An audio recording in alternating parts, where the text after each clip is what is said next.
last night when I saw him. I'm like, is that him? We are, I've done some study that was the most efficient. all right, we are not using the owl tonight due to some technical difficulties, so we are doing a live audio, well, we have an audio stream going right now. So Michelle, would you read roll call, please?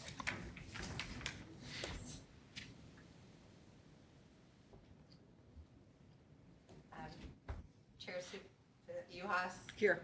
Supervisor Gashke, Here. Supervisor Gant, Here. Supervisor Brown, Here. Supervisor Grady, Here. Supervisor Morrissey, Here. and Youth and Government. Here. What was your last name? Seetham Raju.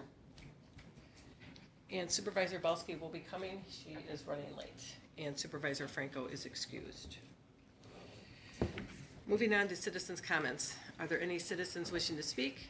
Any citizens wishing to speak? Any citizens wishing to speak? Seeing none, citizens' comments are closed. Moving on to the chair supervisor comments. I have none. Do any supervisors have any comments? Hearing none, that is closed. Communications, I do not have any. Joe, do you have anything? Okay, communications is closed. Approval of the minutes. I just had a question before we approve. John, Supervisor Morrissey? So on second page, it's in red. It says consent to Belsky Uhas, notify 3 against Morrissey. I presume we're supposed to say Brown? Somebody explain that to me? I don't get it. I think that was the vote where we voted to notify versus require or something. Yes, it was. So would you like to make an amendment, a change to that? Well, as long as that's the correct, I just want to make sure what it's supposed to say. Okay, And I believe that was the vote was against Morrissey and Brown were to notify. Yeah. Okay. I apologize. Nope, that's fine. Then I would just add Brown to the notify column. any other changes to the minutes? I'd move to approve. Motion to approve as amended, a second by Supervisor Gentz. Any further discussion? Hearing none, all in favor? Aye. Aye. Opposed, motion carries.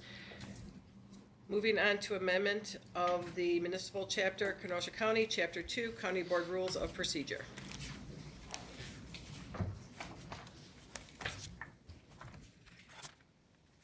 Oh, Good Attorney evening. Phillips? Thank you for having me back again on a pleasant summer night.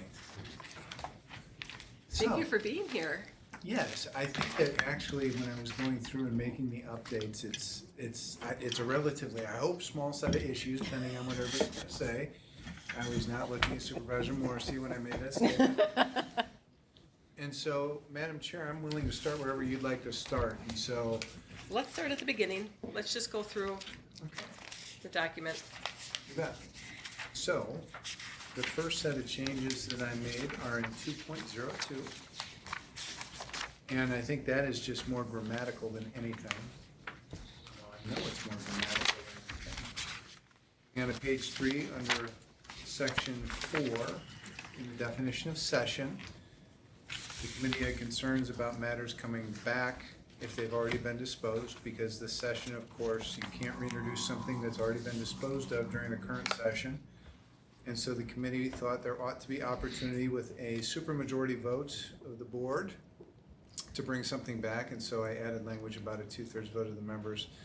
That would bring a matter that has previously been disposed back before the body. That's not the same as a motion to reconsider or a motion to amend something previously adopted. This is if you have a resolution fail, the subject matter of that resolution cannot be brought back in the current session except by 2/3 vote of the body. Does that make sense to everybody? Two-thirds vote of the body in a subsequent session, No, same session. same session. Same session. Because under Robert's rules, if a matter is acted upon, that same matter cannot come back before the body during the session. Period.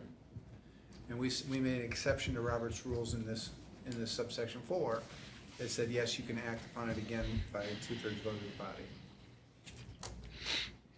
Supervisor Guns? Yeah, what was, refresh my thought process of why we wanted to do that. It was, if I recall the discussion, it was a fear that something may have changed or there may be differing circumstances where, for example, in the definition of session, it's April of even numbered years of the organizational meeting, so say a May resolution, and an even number year comes about, well, you wait 16 months and some things have changed and you want to bring it back. So by 2/3 vote of the board, you should be able to bring something like that back. I recall that being the nature of the discussion. And if I might, I think it was in recognition that currently our session is 6 months. We go from organizational to annual, annual to organizational. Correct. And so there's more opportunity for an item to be brought back before the body in a more, I'll say, timely manner. With Attorney Phillips suggesting that we define session as being the entirety of the elected board term, I think that was thrown in, or was suggested as, I don't want to say a compromise, but to address that concern, that we would be effectively foreclosing certain matters from coming back for, possibly the better part of 2 years. Rather than thrown in, though, I would say thoughtfully placed. Because, Correct, yes. okay, thank you. Yeah, see, and then that's what concerns me. I mean, if it fails and somebody wants to bring it back, even because things have changed, you still have to get a super majority to do that. And it already failed once. I mean, this could be making it harder than it should be. Do you see what I'm saying? Mm-hmm. If you're going to create an exception to the rule, the beauty is you get to define the exception. And that's a policy decision for you all to make. I don't make that decision. So I'm comfortable however you like that position. You could even put a time limit on it. It may not be introduced again except by majority vote of the board, and there must have been, 6 months elapsed since it was introduced, or something like that if you prefer. Yeah, I'd prefer that over trying to get some just massive political sway or mental sway on getting 2/3 of a vote when it already could have passed by a simple majority. How you're, even if times change, you still might not get the requisite number. But I'm one that should believe you should be able to bring things back. So I don't know what everybody else feels about that. Supervisor Grady? I think I understand the rationale with the definition of session and there being some period of time elapsing and maybe new information, new data could come brought to the forefront, and it'd be a wise idea to have the issue come back. If I understand this wording correctly, even in the same county board meeting, is this leaving the door open that if it was voted upon, it could come up for reconsideration again in the same committee meeting? Is that how this is worded? Technically, and this is my interpretation, subject to what your corporation counsel may think, but there is a different procedural mechanism to bring something back in the same meeting. That's the motion to reconsider.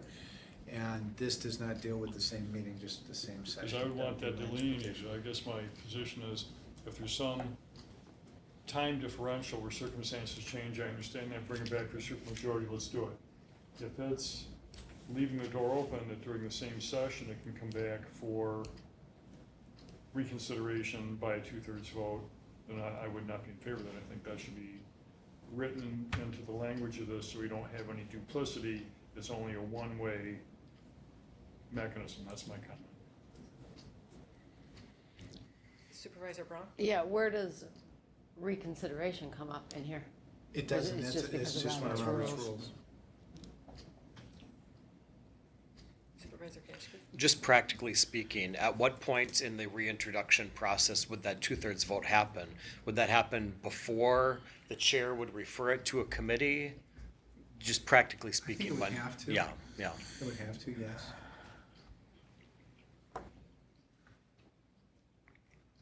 So in Supervisor Guns? through the chair. So in my mind, what I'm hearing is really it's going to be nigh impossible to get something back. You can't count on a 2/3 when you couldn't even get a majority. So I don't know that's I don't know that I don't know that I like that. I'm done. Supervisor Braun? No, yeah, I agree. I would prefer a time frame and a simple majority, Yep. 6 months or whatever, and I know you weren't necessarily excited about that time frame, but at least it's something that, I mean, even if it were 3 months, I don't care, but something that, because I agree with Supervisor Gantz, there's no way you're gonna ever get anything back. Would someone like to make a motion to amend? Yeah, I'll make a motion to amend it to say, 6 months and simple majority. I'll second. So there's a motion by So Supervisor. we are saying a minimum of 6 months? Right, let's say something is voted down, and things may change in the next couple months. After 6 months, rather than having to wait a full 2 years, you can bring it back, just as it was, with a simple majority, which would be taken, as Vice Chair Gaschke brought up, before it's referred to committee. I can support that. So it's after 6 months. 6 months or longer, Yep. yeah, after 6 months. Okay, so there's a motion and a second. Any further discussion on the amendment? Hearing none. Youth and Governance? Aye. Committee? Aye. Aye. I didn't understand it. Aye. Okay, the amendment passes. So basically, the amendment is saying that after 6 months, it can be brought back and it can be voted on and passed by simple majority. It doesn't need 2/3. Minimum. It can't be voted on and passed, it can be brought back. Back after Right. 6 months. Right. If I can, Madam Chair, do we want to put in there that that vote happens prior to referral to committee for clarification purposes? Yes. Excellent idea. There is value in having me here, isn't it? Absolutely. I just want to clarify on that if I may. Supervisor Morrissey? So this says, "And any business pending and upon which the board has not acted prior to the close of the session can no longer be acted upon." But if we've already acted and taken an action and voted it down, or whatever the case was, this makes no sense to me. But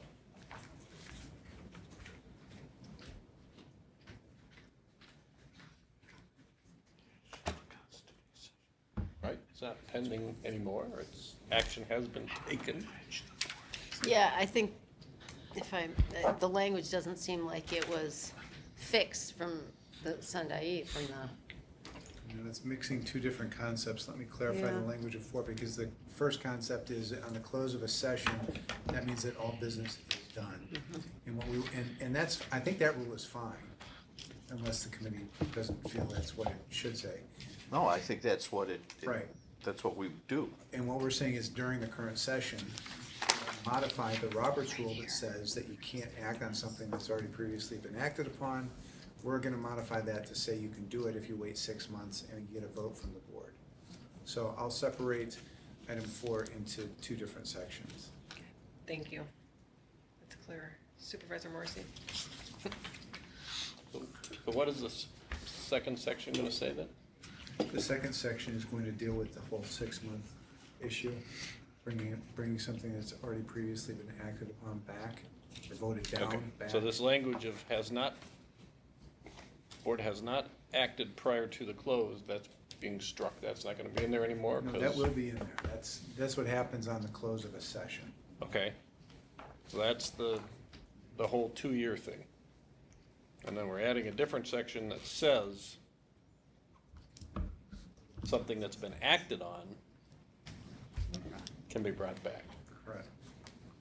So, my question then is, if something passed by a simple majority and some reason there's a change, can we bring back that for reintroduction to try and, That's where I think we ought to clarify something that has not been acted on favorably needs to come back, because if it's been acted on favorably, you're gonna have things that were set into motion to implement, and you can't undo that. And so Correct. we're talking about items that have not been acted upon favorably. and I think and I that should think specify. that's probably what's missing here, is the word has not been acted on favorably versus whatever. Thank you, I have a better understanding. No, thank you for the clarification. Supervisor Gans. if it's pending, you can just, the next Right. meeting, you can bring it up, because it will have ended at that session, and then, so that's not really what this is addressed, okay, all right. All right, I think we're clear as mud on that one.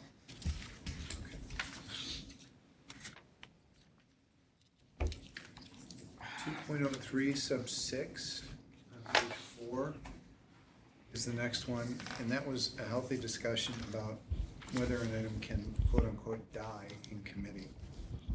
And the rules, I think as they currently stand, allow something to die in committee.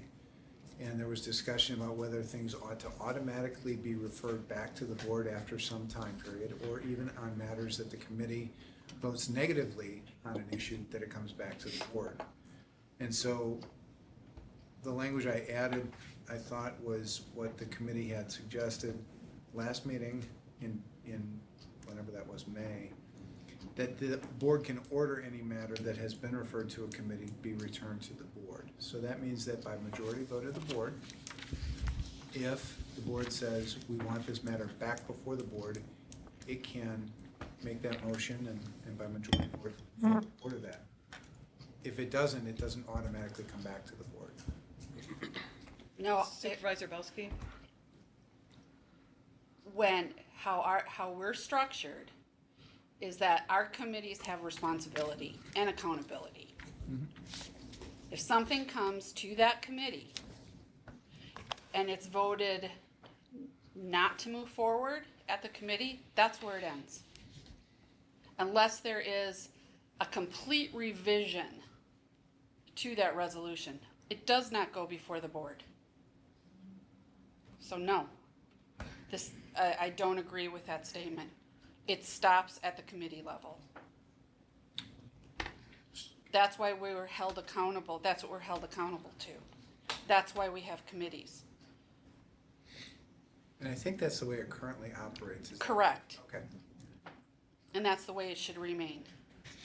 It won't pass on the floor either if somebody tries to add it in. I've already done my due diligence.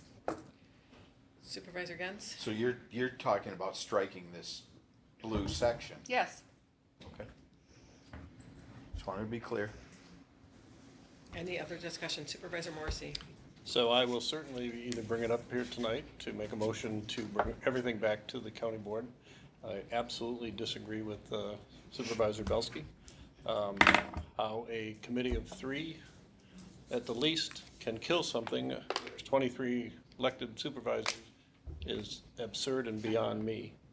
I could have lived with this language, now that I know it's just simple majority vote. But if we're going to strike that language, then I will let you decide how we're handling it here.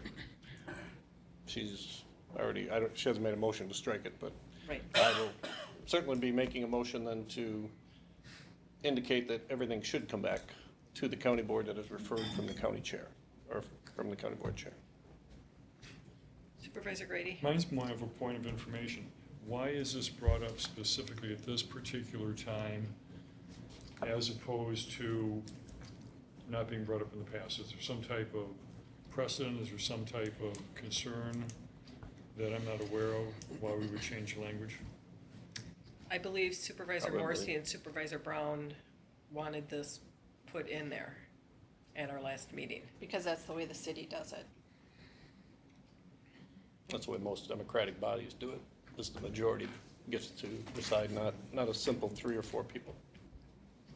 Andy, is there any county boards in the county out of the 72 that do it unlike the way we have done it in the past?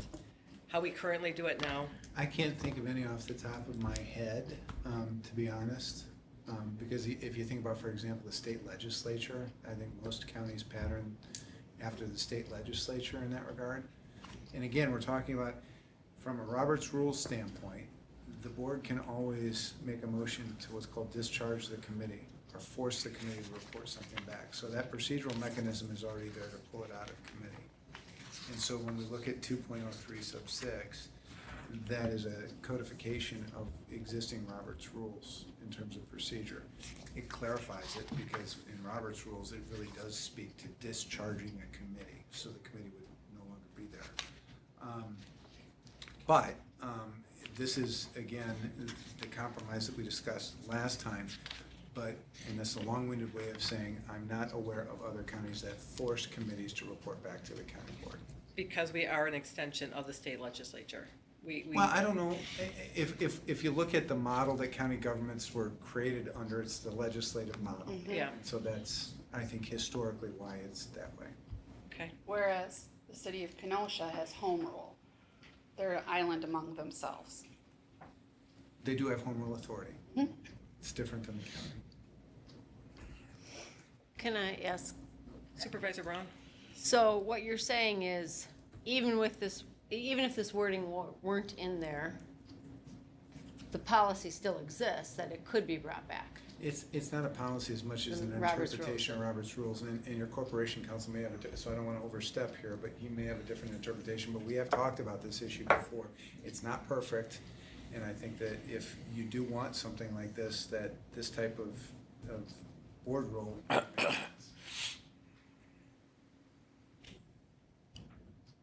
And I believe the corporation council sent us all an opinion outlining that. I mean, I don't know if I'd say opinion, but I certainly tried to indicate what the practice has been and what my understanding of this, again, we'll call it compromise, would be. Okay, any further discussion? Supervisor Bosky? If a motion is required, then I would move to strike the language that's highlighted in blue in 203.6. For the purposes of discussion, I'll second. Okay, there's a motion and a second. Any further discussion on that? Bill? So I know that when you take a look at our national situation, House Representatives, Senate, so forth, things often die in committee. Bill just doesn't make out a committee, doesn't have, not that we're in the same boat as that, but since I can't think of a specific instance after being on the county board for 20 years, where the committee was derelict in their duty, capricious, whatever, and you have to have something to fix that, to modify it. I guess my question is this a modification that is based upon something that may happen in the future but's never happened to this point? And so I have concerns about going there. That's my comment. Thank you. Any other comments, Supervisor Brown? Yeah, so, again, I go back to, if this is taken out, the ability to still, whatever you said about discharging the committee exists. So all this does is clarify that the chair has the ability to discharge the committee.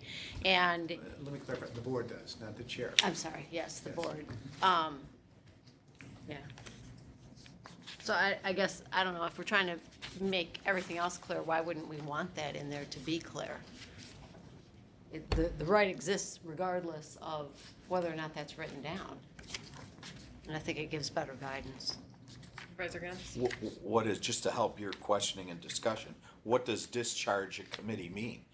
Abolish the committee and then, yeah, see, so you're eliminating a committee. So it's not just a simple pull it out of the committee, you're, There is a mechanism in Robert's rules to force a committee to report, all right? And it's under the discharge the committee section, all right? So, because under Robert's rules, they don't contemplate, it's not written for governmental bodies with continuation of committees and so on. And so, my only point was that it's not exactly clean in Robert's rules, but it is there. And it's under the principle that the subservient entity cannot control the parent body's activities. If the parent body says, you shall do this, the subservient body has to do it. And so if the parent body says you have to report, the committee has to report. And so the procedural mechanism is there. My point was to clarify that in these board rules, but if it doesn't exist, I still think there's a procedural mechanism to get the issue back before the county board. okay, so by reporting, it could be the chair of the committee. It'd be like something gets killed in Public Works and Chairman Grady could report on it. That's what the board could ask him to do, is report. You're not saying that the board can then take it up as an agenda item, right? Well, let me clarify. If the motion is to discharge, I say discharge the committee, which is abolish the committee, but you can discharge the committee from having jurisdiction, so to speak, over an issue. So if a resolution goes to a committee and the committee just won't bring it back to the board, somebody can make a motion and say, I move to, hold this resolution from the committee back to the board floor. If that motion carries by majority vote, it's back in front of the board. Now, at that point, the board can refer to another committee, the board can take action on the whatever the parent body, the board, decides to do with it. Yeah, so I would have a problem voting on it right then, because you've not given the public, Open meetings law, I think, would Right, prohibit that. yeah, I would have a problem with that. That screams problem right there, but, It would still be noticed. It would have to be, because you have to have the vote to bring it back, and then at a subsequent Okay. meeting, set it up to take action. so it's already there, so why do we need this? That's, yeah, okay, all right. Supervisor Grady? So if I understand Corporation Counsel's explanation, at least two different things could happen. One is the committee could be called to basically give information, talking about here, or the committee's decision could be revisited by basically saying we want to see it back in front of the body, County Board of Supervisors as a whole, correct? Correct. Either one of those two could happen. So if we have that much protection already in our Robert's Rules of Order, I do find this superfluous.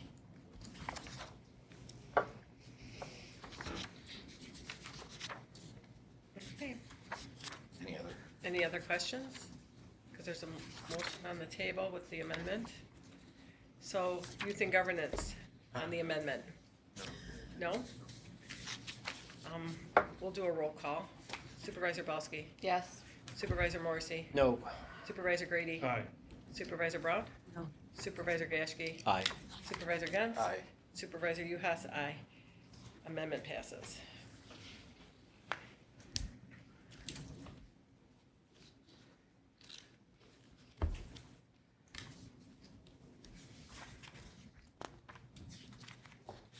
The next page, under subsection 10 on the rules for citizen comment. Added language. Andy, I'm one sorry, second. I'm sorry. Supervisor Gentz? Do we wanna make this 2.03 paragraph 10 Under 7. under 7, where you crossed it off and said, look there? Cause I kept looking at 207, there's nothing there. It's in the same thing, under 203, sub 10. Okay, that's a good point. My understanding of 2.03 sub 7 on presentations to the county board during citizen comment will limit their comments to 1 5-minute presentation and shall abide by the terms. And then the rules for citizens comment under 10B. Right. Comments are limited to 5 minutes in length. Right, but you're saying 2.07 on here, not Did I say 2.07? I'm 2.03. sorry. That's all I'm saying. You're right, I followed what you were trying to do. You gotta change the 7 to a 3. So it should be 2.03. 3, Three. That sub was 10. just a missed cross-reference when I. You're human, I know, I'm not, No, thank you. Really not. You've got to break your legal documentation here. yeah. It's a compliment. Do I get a raise for being Right. a partial attorney? So yes, looking under 2.03 sub 10 sub B, added language about the commenters are limited to 5 minutes per length per speaker unless more than 12 speakers are anticipated, in which case we bump it to 3. Or the board chair in her discretion determines there's a different time.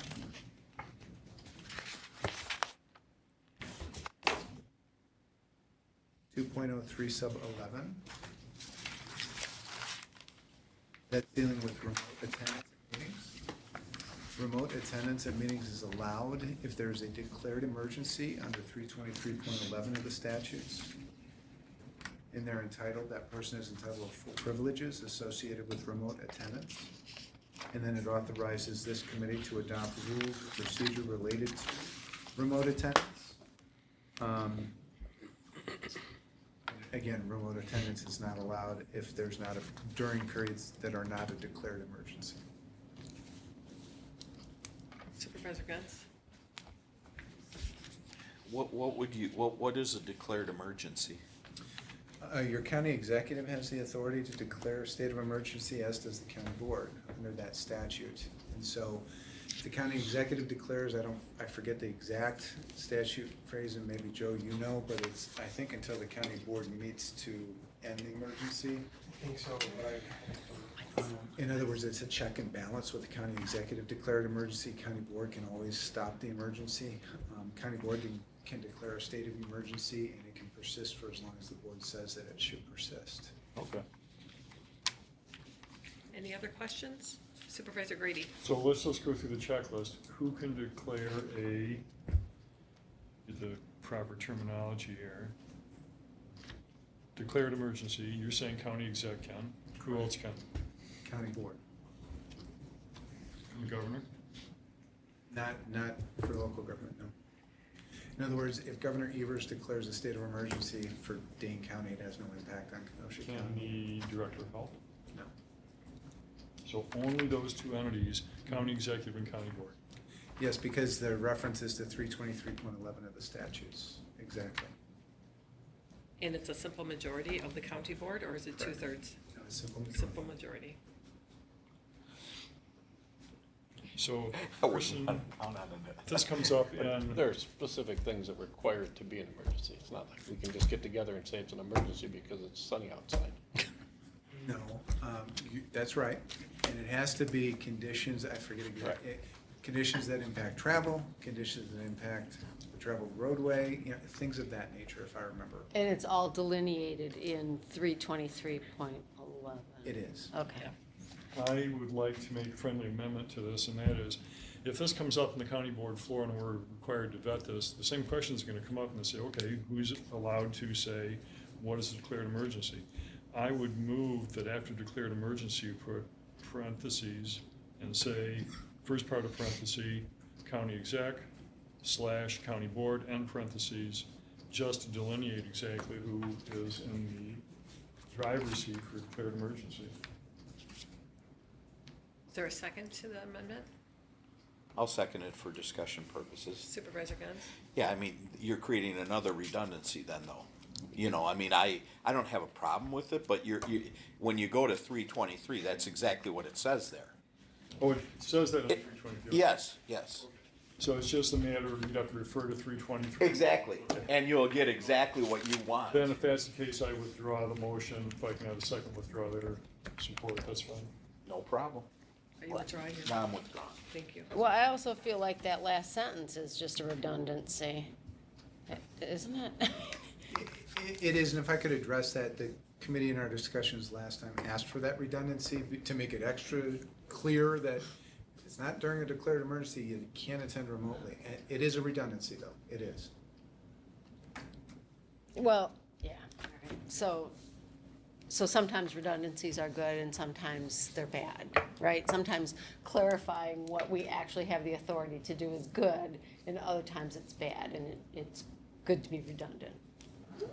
I have an issue. Is that rhetorical? Well, yeah, it's rhetorical, yeah, because earlier we have the authority and we took it out, and here we have, it's clear and we're putting it in, so I guess it's rhetorical.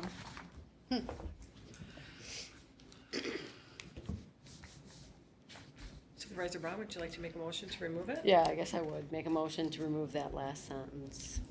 Is there a second? What's the motion dealing with? It The begins- remote attendance is not allowed for any meeting that's held outside the period of a declared emergency under that section. And the rationale is that it's redundant? Mm-hmm.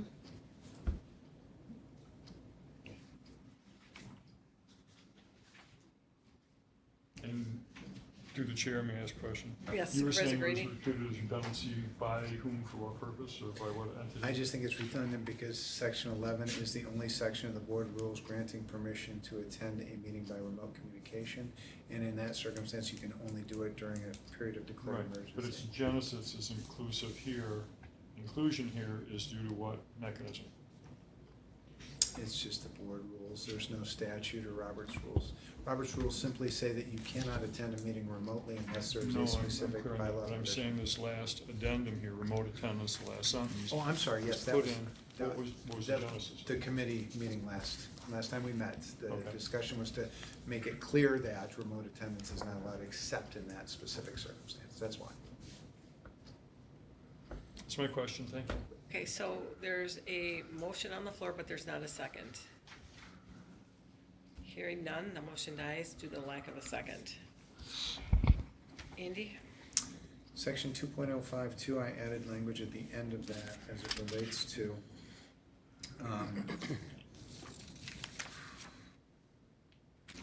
the records, tapes, other materials distributed in closed session. They can be made public and available to supervisors upon written request unless Corporation Counsel determines disclosure is inappropriate. I think there are legal reasons that we would want that in there. Supervisor Gantz? I don't necessarily have a problem with the portion in blue, but can you explain the portion of the meat of that that's still in black? A committee or commission may exclude a member that is not a member of the committee or commission from a closed session portion of a meeting upon the majority vote of the committee or commission members present. Do we really want the committee to just say, no, nobody else can be in here? I mean, do we really want that when we've all been elected, and you're telling me that my 7,000 people can't watch a closed session when I've been elected, and it's going to come back to me anyway on the board floor. I mean, that doesn't make sense to me, but maybe I'm not seeing something right. This is not in your board rules currently, so I want to make clear that this is not a part of your current board rules. This was added, okay? Okay. The reason it was added, and from my perspective as legal counsel, I've been in any number of meetings dealing with sensitive personnel issues, dealing with litigation against the county, where actually supervisors would have interests that don't necessarily align with the county's interests. And so there would be need at that point to ask that supervisor be excused from the closed session discussion.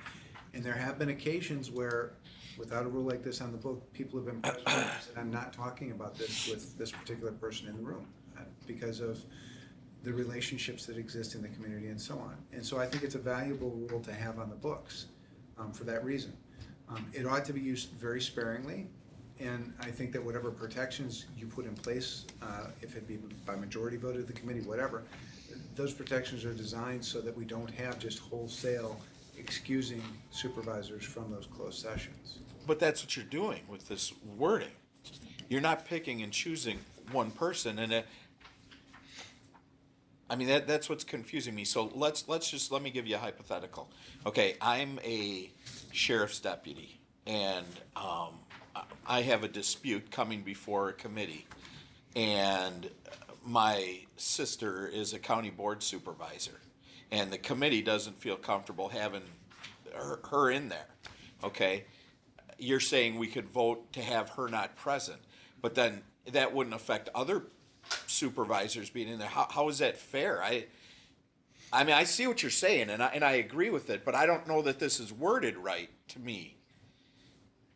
You know what I'm saying? I mean, this just basically says, it doesn't say if there's some kind of problem. It says we can vote people out of the committees. Arbitrarily.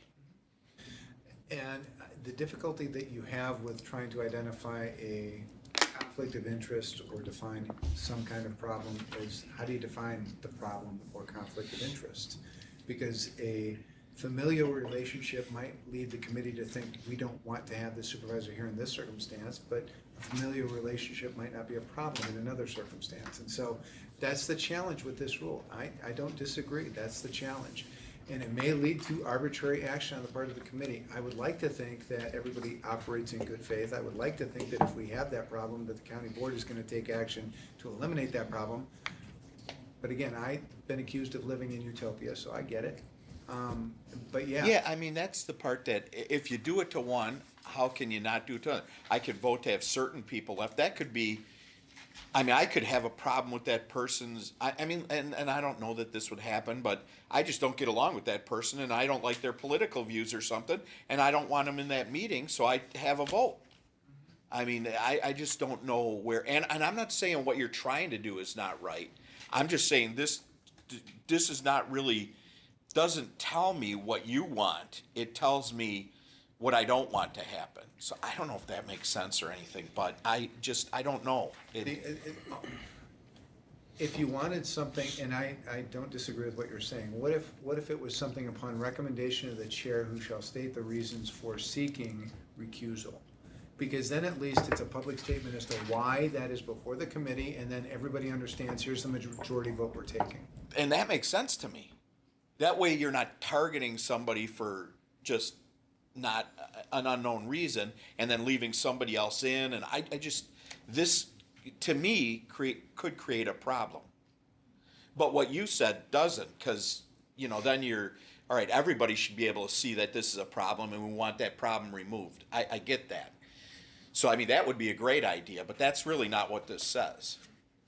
Supervisor Grady? Along the same lines, this, as it is written, could be utilized to single out one particular individual and say, you are not welcome in the committee because you're not on the board or on the commission. If this were to be enacted, and again, I still have my doubts about the whole proposition, it would have to be worded that any and all of those not a part of that commission or committee would need to exit. I don't think you can pick and choose. It shouldn't be the chair's discretion. It would be anyone who's not a part of the decision-making process would be out. So I think that's how it would have to be constructed. Supervisor Gans? Yeah, and that's what I have a problem with. So I understand what you're saying, but I think that if you can pinpoint why a individual shouldn't be in there, then they shouldn't be in there. You shouldn't penalize everybody else who's been elected and should be in there. I mean, if you're a member of any board and commission, or not commission, but a board member or on a committee, you should be able to be there, in my mind. So there's the rub. Go ahead. I mean, if you have a question, I am trying to. It's a stalemate. Okay. So do we want to leave this in? Supervisor Balsky? What are the legal ramifications for not having this statement in our rules? You cannot exclude anybody who is a member of the county board from a closed session of any committee or commission meeting. That's the legal ramification. 19.89 of the statute says that they have a right to be in that closed session. Which is the status quo. Correct. I would motion that we add the language that Attorney Phillips Your rules right off the top. recommended, thank you. Upon recommendation of the chair, who shall explain the reasons of recusal. But what are we striking? Or are you just adding? Is there a Just second? adding it, I'll second whatever she's trying to do, but just adding it. Supervisor Gans? I want to know, is it just in addition? What is your thought process? My thought process on this would be that,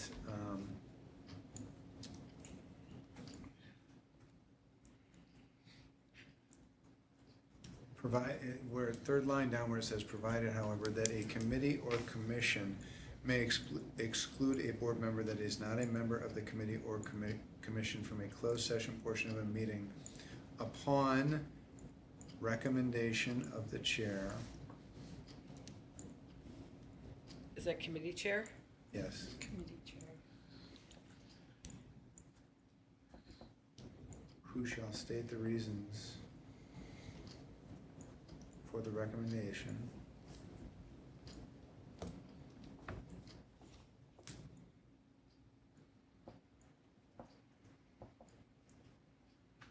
And majority vote of the committee or commission members present. I can live with that. All right, so the amendment is committee or commission may exclude a board member that is not a member of the committee or commission from closed session, a portion of the meeting upon recommendation from the committee chair, who shall state the reasons for the recommendation. I can't read my writing. And then have the And, majority vote. and have the majority vote of the, on the committee or the commission of the members represented. Any further? And I like that because then the chair can't be a dictator. I mean, you still need the committee to Some check- agree with those Some reasons. check and balance. Yes, I agree. All right, thank you. Okay, any further discussion on that amendment? Hearing none, all in favor? Youth and Aye. Governance? Aye. Committee? Aye. Aye. Amendment passes.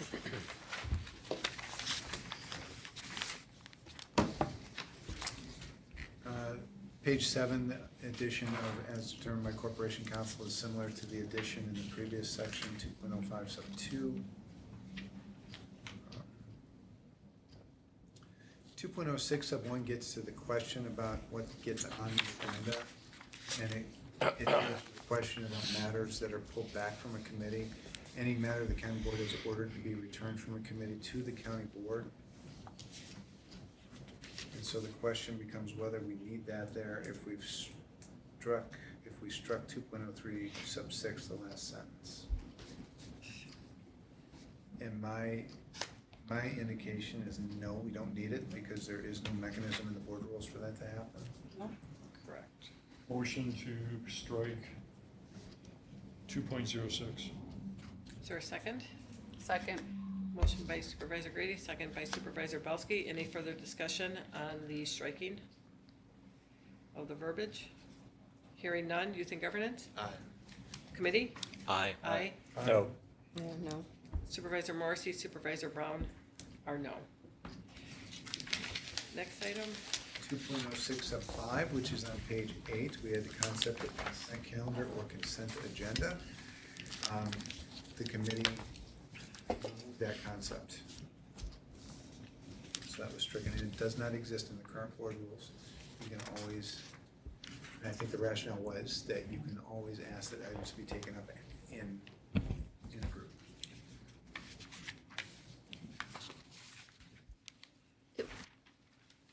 Supervisor Brown? When was the last time these were updated? I mean, updated and approved? Looks like December 6, 2022. 2022?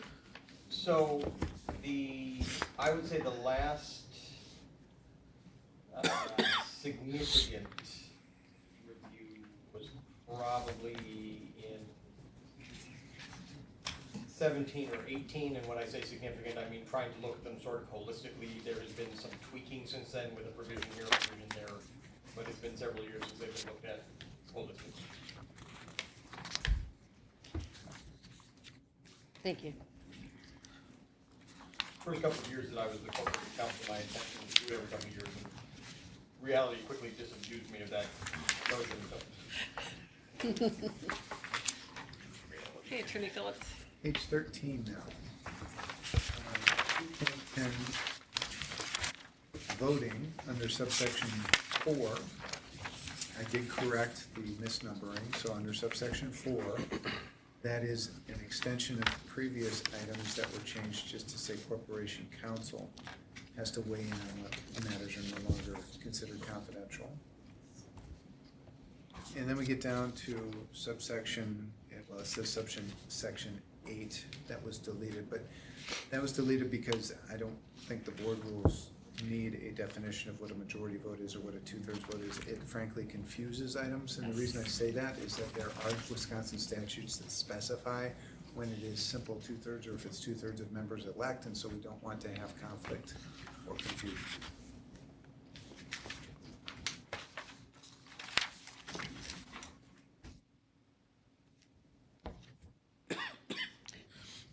Just point of clarification, I know, Supervisor Brown? sorry, in 210-4, the language here was different than language elsewhere. Did it just get clarified? Did it get changed to it's the same? Okay, it's a similar concept, not the same language. Similar concept to what we had discussed previously about items that are distributed in closed session, remain confidential, and under current rules, it says they are quote-unquote impounded until the body by majority vote authorizes their release.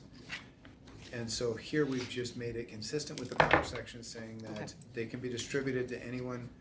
They can't be distributed until the reason for the closed session has expired and secrecy is no longer allowed by law as determined by corporation Okay, counsel. thank you.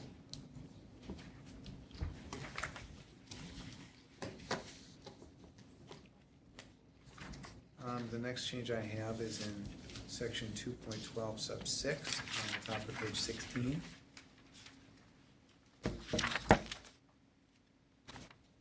And I apologize, I can't recall the committee discussion on this, but it was an issue about the timelines associated with finance and administration acting upon a resolution, and we put a 45-day time limit on that. In all circumstances, any resolution or proposal shall be calendared for action by the county board within 45 days of referral to the finance and administration committee. And I apologize, I can't recall the committee discussion on that, and I don't know if that was an administrative request, Joe? It may have been, I think it's specific to the next subsection. 211 sub 7, 212 sub 7? or excuse me. Yep, okay. Supervisor Gans? Does not everything that's referred out from the chair of the county board have to come back within a certain timeline? The rules say that anything that's been acted upon favorably by a committee has to be returned to the board within 60 days. So this goes back to what we were talking about favorably or unfavorably, right? I mean, we've already cut two things out for this, right? This is something favorably at the committee level. Any resolution has to be calendared within 45 days of referral to the committee. And so I think if I remember right, I thought this was an administrative Or request. was it to make sure that we lined up with the statutes? I can't recall. This is killing me. Yeah, this doesn't make sense to me. Because if it's referred out by the chair of the board, then it goes to finance.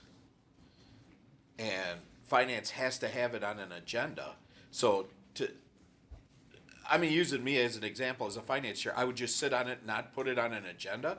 I would never do that, could never do that. I mean, that's why I'm thinking it goes to that committee, so they put it on as an agenda item. So why would it go back to this doesn't even I can't even see a world in which this would happen. I don't think we need it in there.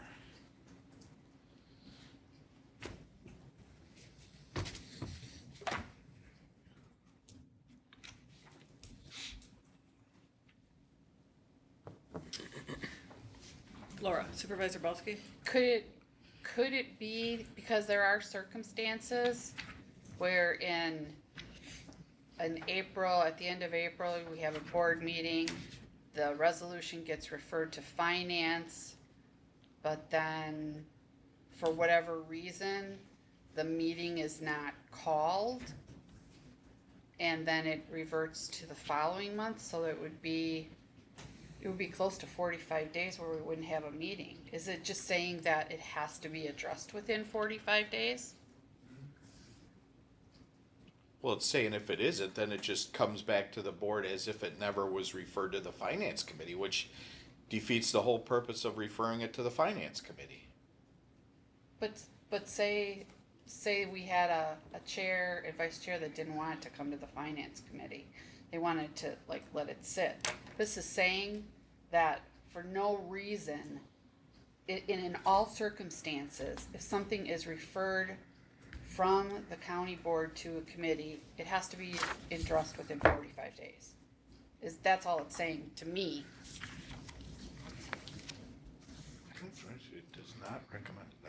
And again, I don't have significant notes on this, so I wonder if it wasn't one of those email discussions we had, Joe, after your consultation with finance and budget. Yeah. I'm just looking at the statute now, and I'm not seeing anything in the statute. No, 6590 I don't think addresses that. I think if I remember, the concern is that there may be time sensitivity to these issues on a budget amendment, and so we want to make sure that it's taken up in a timely fashion. Supervisor Brown? But this is specific to budget, Correct. so it's not any committee anyway, right? I mean, Correct. okay. So I say we leave it.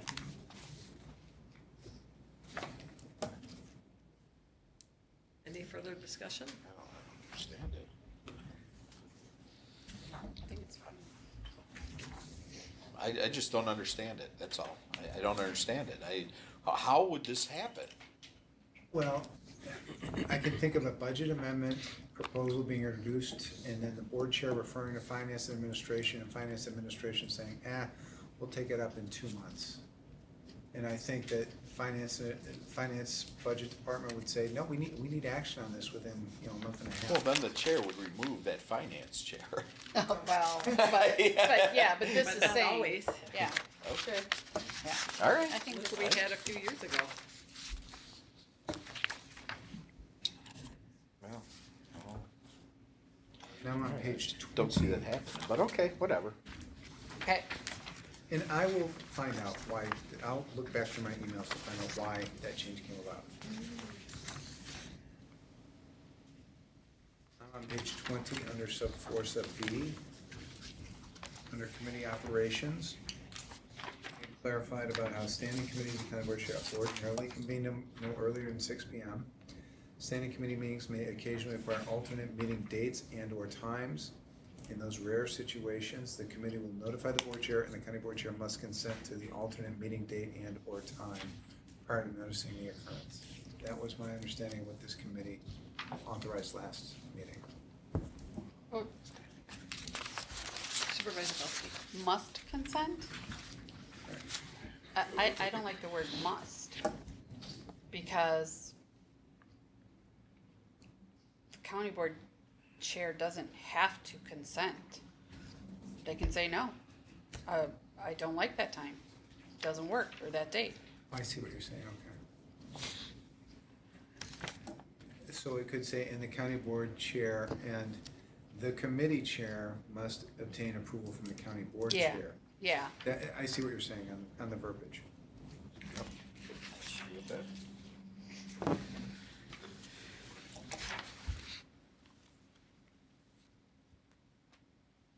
You're gonna have to redo that verbiage for me, because I don't know how what you just said changes anything. If I have to get the county board chair's approval, that's similar to consent to me.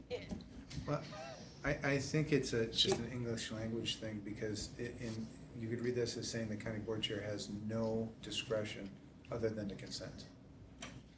And so what it would read. I agree. under- That's the way it's written. She must consent to it. And so. That was not the intention. The way, under the revised version, the way I would respectfully suggest it read is, in these rare situations, the committee chair will notify the county board chair and obtain the county board chair's consent prior to establishing the alternate meeting date and or time. So the county board chair still has to consent to it. Correct, it's not really. not must, No, the committee Right. chair has to Well, obtain consent. she has to agree. If she can say no, and then that's the end of it. You can't have that special meeting if the county board chair says no. Right, but the way this is worded, that's not what that says. Right. Do you need an amendment to put that in there, or what do you, what? Well, I think it's a Scrivener's error personally, but I would be fine with an amendment if you want. Supervisor Guns, would you like to make an amendment? Sure, to put in there the way he read it. second. Any further discussion? Youth and Governance? Aye. Committee? Aye. Opposed? Motion passes. Sorry. Before we move on, Supervisor Brown? on the, I'm confused about, from this, the memo that was sent to us that I was tracking, to look at changes. So, number 3, appointment to and removal from committees. It's in 213, well, it says 213B, but that doesn't make sense. There's gotta be a number, I think. I think you're right.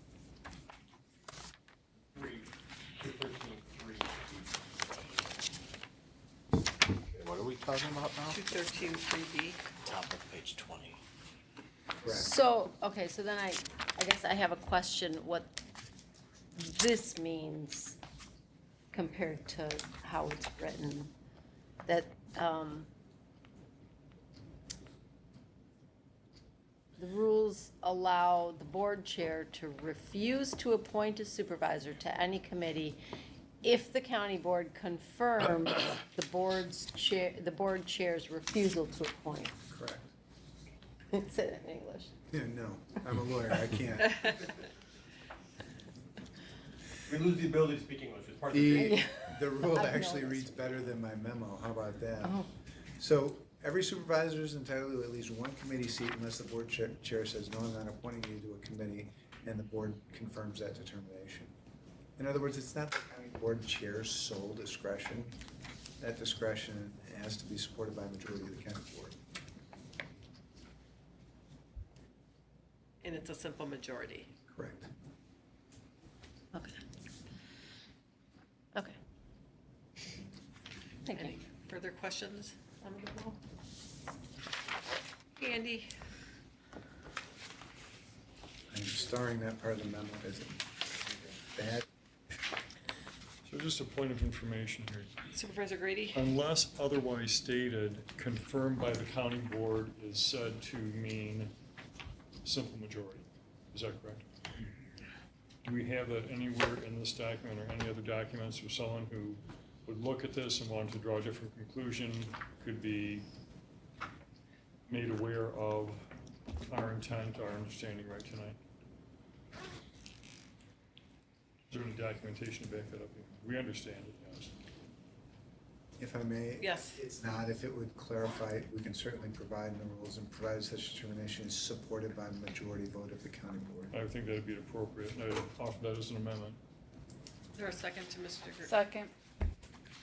Any further discussion on the amendment as presented? Hearing none? Sorry, where would that show up? In the section. Oh, we just- specifically there? Section B. Oh, okay, sorry. Good point of clarification. Vice Chair Gashke? Bill, you're not suggesting putting that somewhere in this to apply globally to any time the phrase says confirmed by the county board. You're only talking Well, about this. I'm thinking that would not be a bad idea, but this for sure it should be in this particular place, but is there any thoughts or rationale you have on that? Go ahead. I was just wanting to know before I voted what I was voting on. If I may quickly, this is a situation where statutes address that term, confirmation, executive appointments, things of that nature. I wouldn't want to upset anything or create. So we'll just do it in this case only, and we'll leave it at that. It's fine. Okay. All in favor of the amendment, Youth and Governance? Aye. Committee? Aye. Motion carries. Page 22, under subsection 5F. This was another topic of significant discussion, and it deals with, can't get a quorum at the committee, and the committee chair asks the board chair to attend, that if the board chair's presence is needed to obtain a quorum, and that board chair agrees to attend, then that board chair is considered a member of the committee with full privileges for purposes of that meeting only. That's my understanding what the committee had agreed to last. Yes.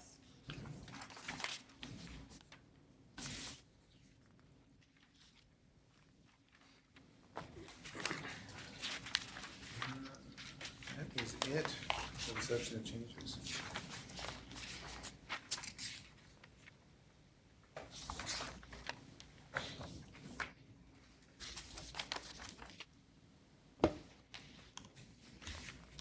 I just had a question on, Supervisor Morrissey? so under the addendum, the agenda form, you have item number 9, which is county supervisor reports and announcements. And then we talk about committee reports. So that is not a committee report at that point in time, correct? Because when you go back to 12 is when those committee reports would be given? I mean, I constantly hear the committee reports given under that item, but if you read this, number 9 is whatever it is, and then section 11, or whichever one it is now, says resolution, and then county board, and then it's got standing committee reports. And I just want to clarify where that committee is, where that supervisor is supposed to be giving that report on their committee. If you were to look, Supervisor Morrissey, at page 5,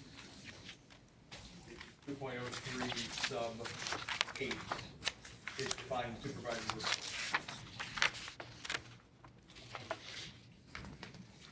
I can't say with absolute certainty, but I believe that back in the midst of time, in addition to resolutions and ordinances, occasionally, board would act on quote reports, unquote. A committee might report on something rather than producing a resolution or ordinance. That has not been the practice, certainly for the time that I have been actively involved with the board. Supervisor reports are, for all intents and purposes, committee reports. It's the report of the committee chair.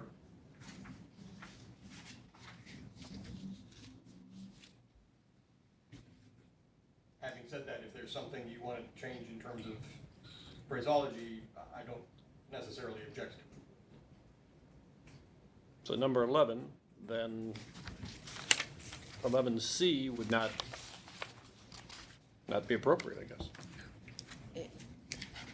On the addendum for the agenda? My suspicion is that Attorney Phillips basically just took that as it has been Oh, I understand, I'm just, for time immemorial. if we're cleaning this up, we need to clean it up. Yep. Well, either that is superfluous or the section, subsection 8 on page 5, where it talks about this item is intended to allow for committee reports by committee chairs. That's superfluous, one of the two. So when do, I think your question, when do committee reports happen? Under That's a good supervisor question. reports. Is there, Supervisor Morrissey, do you have? Well, then I think you strike 11C, because that doesn't apply. Is that a motion? Well, I don't know, I'm looking to the attorney, I guess, of which is, I would say if you eliminate 11C, that was fine, that is fine, because you have a mechanism in the rules for those committees to report under supervisor reports. that Do you I, agree, Joe? oh, No, wait, I won't Still make have a the motion, floor. that's fine, I'll wait. okay. I think other people want to talk. Supervisor Gantz. I move to strike C and D from that. Those should be given under the other. You're right. Second. I can't think of any reason they'd be there. So strike C and D. Yep.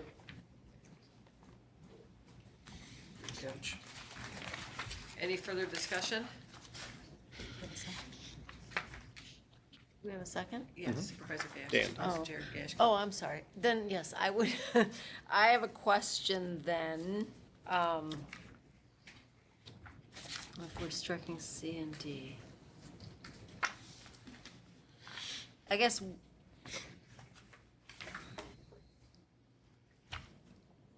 What's a report then? If it's, because it's not a committee report. So I would then make a friendly amendment to also strike reports on the county supervisor report on 9, reports and leave it as county supervisor announcements. Then there would be no reports at all. Well, then what's a No. report? What's a report? Committee report. Committee report. Public Committee Works reports. Committee report by Chairman Grady. Right Those now. are all And listed. No, Yeah. I'm Go. gonna make an amendment there that they Those limit are it all to 5 minutes listed. or less from. That's later, Public Works, we never. that's later. Then it's on here 3 times. It already says Where? standing committees, executive committee, finance and That's- administrative. The motion is to strike all that, Yes. All of that Yes. underneath C. C and D. Got it, sorry. Okay. Supervisor Gantz. This has been an issue back to time memorial with county board chairs. What is a report or an announcement, or what is, I'm gonna go off on a soapbox, okay? And I think that we should have somewhere in here that if a supervisor wants to like clarify something that was voted on in the past, or bring up something like that, or has something they want to discuss, they should have to talk to the chair and get an agenda item. So that's not under announcements or committee reports. I mean, cause That would be under To the 16, correct? I mean, that's the way I read it. You're going to put something on for Supervisor Okay, Stocker. yep, you're right. Correct. You're right, Appears okay. to me it Yep, would be under okay. 16. Never mind. Correct. And I didn't make it to 16, you're right. Yes. I apologize. Never mind. Strike that off the record. Can we erase that? No. any further questions on the striking of C and D? Hearing none. Youth and Governance? Aye. Committee? Aye. Motion carries. Then I just have a question. Yes. Why do we call to order, then do the pledge, and then take the roll call? Shouldn't we call to order, do the roll call that we're there, and then do the pledge? Just a question. Seems bizarre to me that we're called to order, but we're really not saying we're there. We're doing the pledge, and then Well, I'm calling the meeting to order, and then we're Means doing the everybody pledge. sit down, It then means you do the everyone take their pledge, and then seats. you sign in, yeah. And then we say the pledge, and then we take attendance. just wondered if there was a reason for that. I think that, my understanding, what I've seen over the last 6 years, is that call to order is a gentle sign to let supervisors know, stop talking, take your seat. The chair's starting the meeting, and the chair will start the meeting, even if you're not seated, but you've been told, take your seat, it's time to start. I think that's just a friendly gesture to encourage everyone to take their seats. Wouldn't be something I'd make a motion. I just wanted Okay. clarification of why we Yeah. don't actually become in session before we do that. Well, we can switch it if you'd like. Joe? I don't wanna foreclose any further conversation on this, I wanna make sure that we've covered the question of how the meeting begins. I have something else, that's not Oh, no. Oh. this question. If Supervisor, I'm done. if you wanna No. change it, we can, Nope. you can make an amendment to it. Nope. Just was asking a question. All right. Thank you. Joe? In the category of stuff that I should have noted literally months ago, but as long as we are in the process of trying to clean up things and make sure that our rules comport to our process and vice versa. The agenda form also has approval of the minutes right in front. We always do that typically at the end of the meeting. And again, I don't care, we can certainly do it at the beginning of the meeting, but if we're gonna have it continue to be the end of the meeting, we should probably make that change on the agenda Yes. form. Good catch. Yes, let's move that to the, And move it to the end? yes. Be right before adjourn.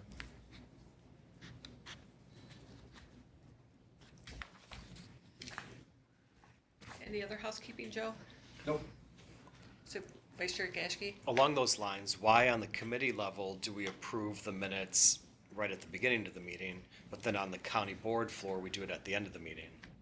If I had to guess, I would guess because when the committee model was being put together, someone took a look at this agenda form. But I can't tell you definitively. Any board I serve on, clearly they put it at the beginning of the meeting, but And again, I don't have a preference, I just, we should. You know, I'll make a friendly amendment to move the approval of the minutes to the, After the roll call. after the roll call. Second. Any further discussion? Well, it's just. Hold on, let me marinate. After where? After Where roll it call. is. Right where it is. Like it's Literally. Oh, stated. like, yeah, Yeah, okay. boom, right. Are you done marinating? I'm done marinating. Just kind of Supervisor need to be Grady? consistent with what the committees do, and what's good for one is probably good for the other, just for consistency, so, sure, I don't see any reason not to do it. Okay. Youth and Governance Aye. Committee? Aye. Motion carries. Are you glad I had you move it? Well, Okay. that's just how we do it. Thanks, Andy. Does anyone else have any questions for Attorney Phillips? Going once?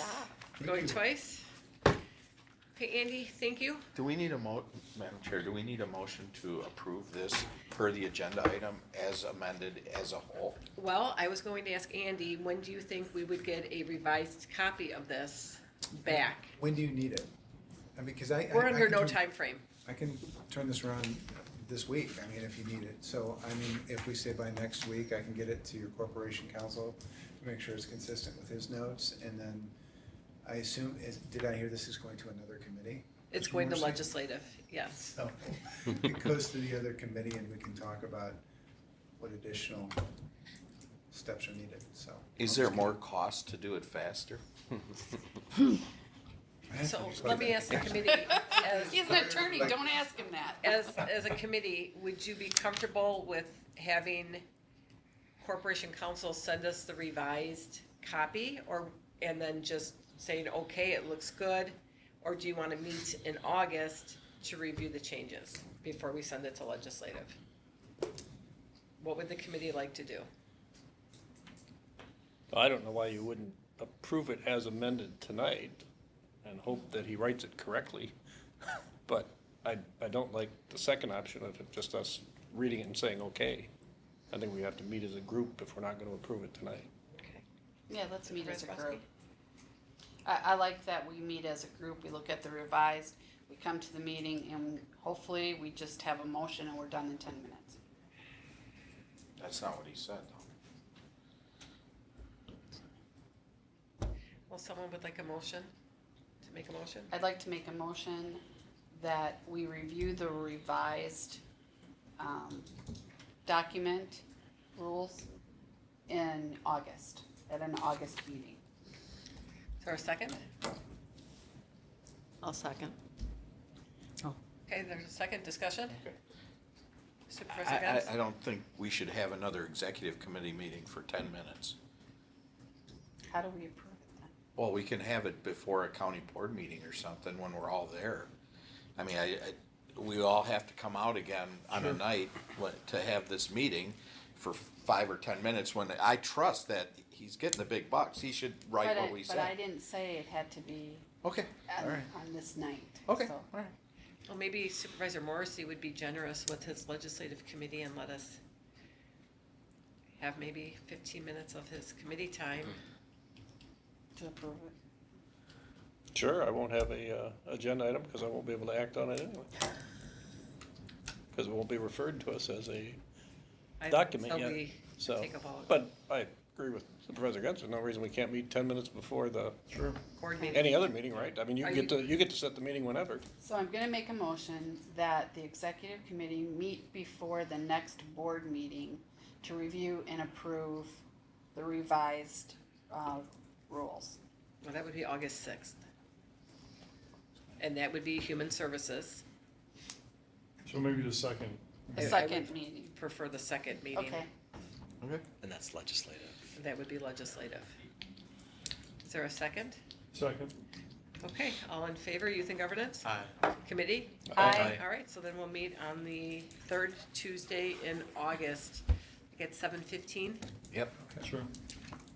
Vice Chair Gashke? All right, I'm completely joking when I say this, just, to lighten the mood here a little bit, but had this document been approved, we could declare an emergency and we could vote electronically on it, so.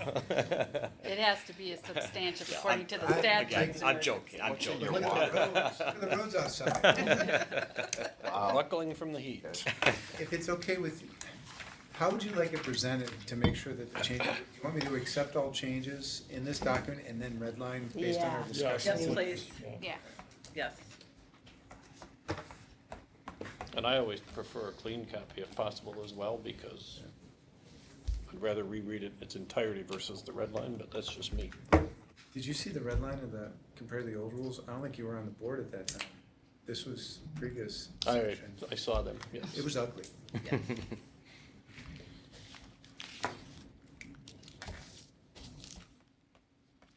Did it- Right. Thank you, Attorney Phillips.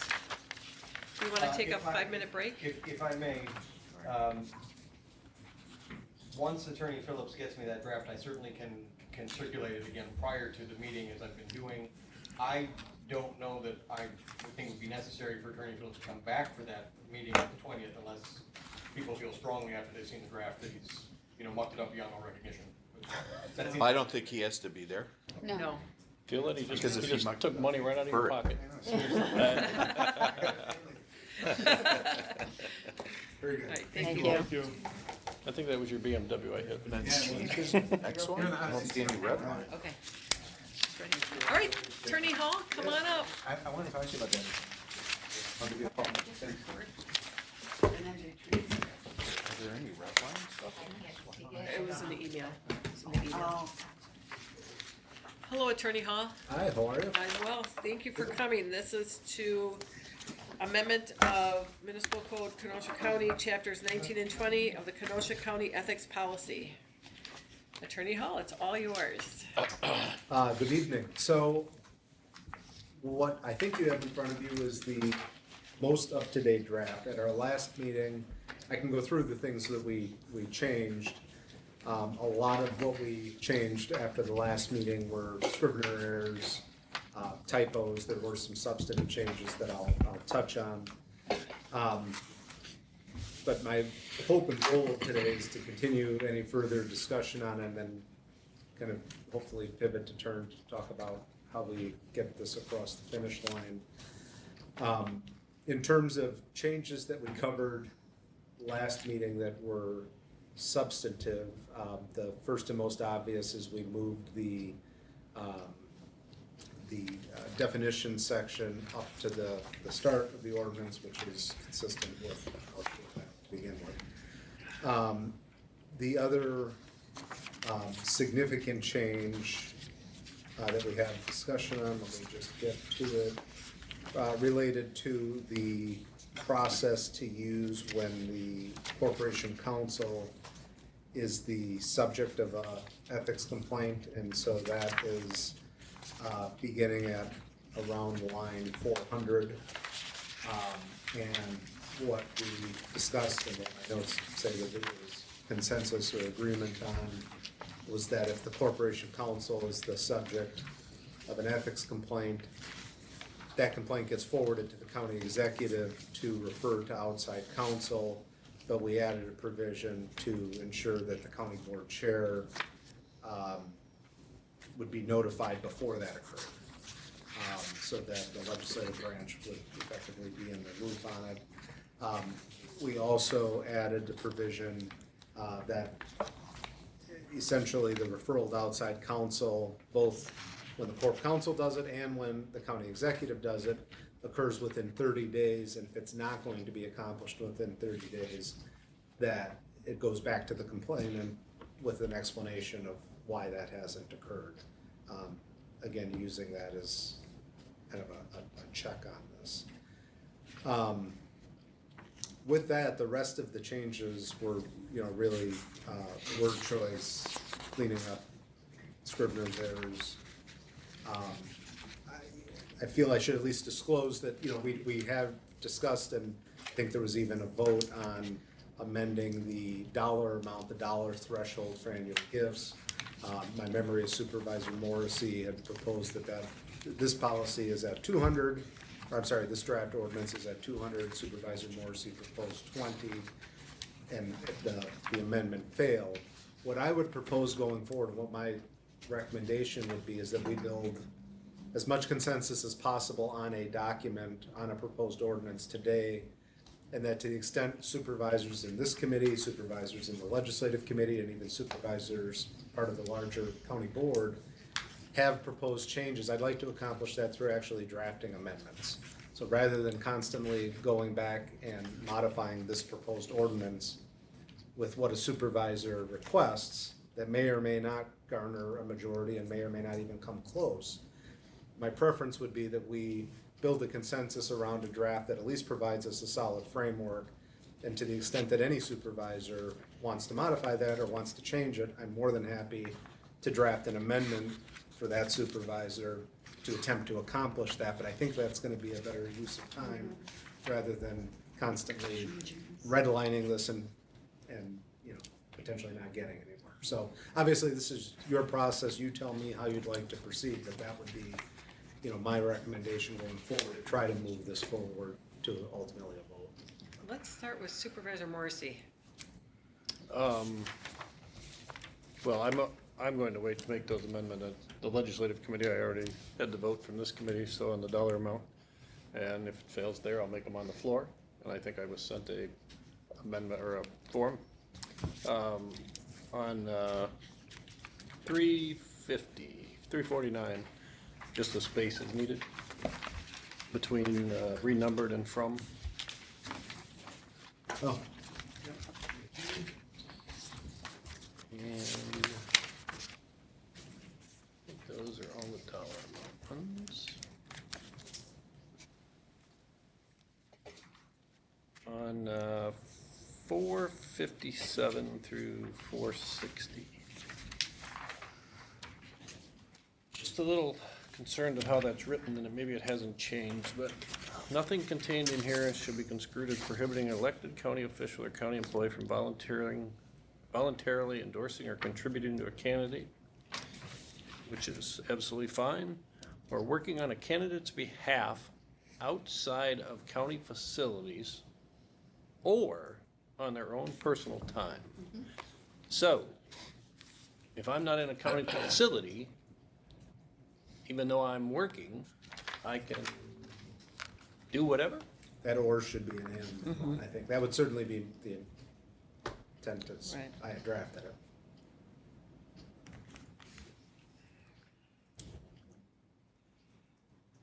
Okay, so it's going to now say they can't do this on duty, whether it's in or outside of a county facility, right? Yeah, so if I reread this, nothing contained herein shall be construed as prohibiting an elected county official or county employee from voluntarily endorsing or contributing to a candidate or working on a candidate's behalf outside of county facilities and on their personal time. So they have to be, both be operating outside of a county facility and be on their personal time if they're working on behalf of a candidate. Just to play devil's advocate, the only other scenario that I could imagine is,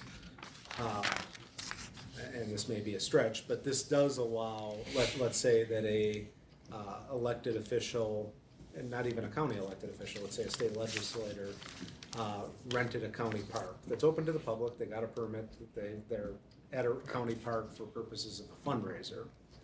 Because we have and there, it is a county park is a county facility, even though they're on their personal time. My only concern would be if they're, technically on a county facility. You follow what I'm saying? Yep. Yeah. I guess I would want input. Are we comfortable with that? Would we be comfortable with a county employee engaged in some sort of a political function off duty, but on county property? I can see arguments on both sides as to why you may want to permit that or why you may want to prohibit that for appearance purposes and the like, but that. So again, I just think it needs to be clarified exactly what that means, that, so to your point, I'll use the Kemper Center for example, if they're off duty, clearly off duty, and their candidate they're supporting is holding an event there, I could care less. That's just me. I just, like I said, the way it was written, it looked like if they were outside of this facility, on duty, they could stand across the street. I think So- that's right. I mean, I think Right, I it understand, needs to but- be modified. What I I- would suggest is if as a committee, you're comfortable with a county employee, as long as they're off the clock, it doesn't matter where they are, if they're on a county park, if they're on a private street, if you're comfortable with them, engaging in political activity, then I would just remove the term county facilities. Then the point of this section would be purely that a candidate or an individual can work on a candidate's behalf on their personal time. No. No. Okay. I was gonna say, if I can devil advocate the other side of that, by that logic, somebody could, wait until 5:05 and then be working in their office using potentially, County there's other facilities. things that Yeah. cover use of county, Resources, telephones or computers, things like that. But it also creates the appearance. I mean, if you have a county employee, at a county park helping with a rally or something like that, even though they may be off the clock, the public may not perceive that they're off the clock, and, this is a thorny issue. Supervisor Guns? Yeah, I think facility is there because you don't want to have them in a facility I think a park's a different thing. If I'm off and I'm at a park, even if it's a county park, I don't think as Joe citizen, I'm gonna think, well, they're in a county park, that must be a county endorsed event. If they're holding it at 45 and 50 in the big auditorium, cause I paid rent there and somebody let me do that, that could be construed by Joe Public as, hey, the county's endorsing that candidate. So I think facility is a good word in there. I mean, at a park, I mean, you're at a park. But a facility, that would be my opinion, but I didn't dive too much into the weeds on it. But, I mean, I think facility, you don't want to have anybody having, you know, fundraisers or get-togethers in county buildings. I guess No matter what facility is times. not identified, It's not or defined. not I'm defined, right? not sure, Supervisor Belsky? I'm not sure about facility because we hold a lot of candidate events at Kemper and Founder's Hall. And that is a county facility. So I don't think that would be a good thing.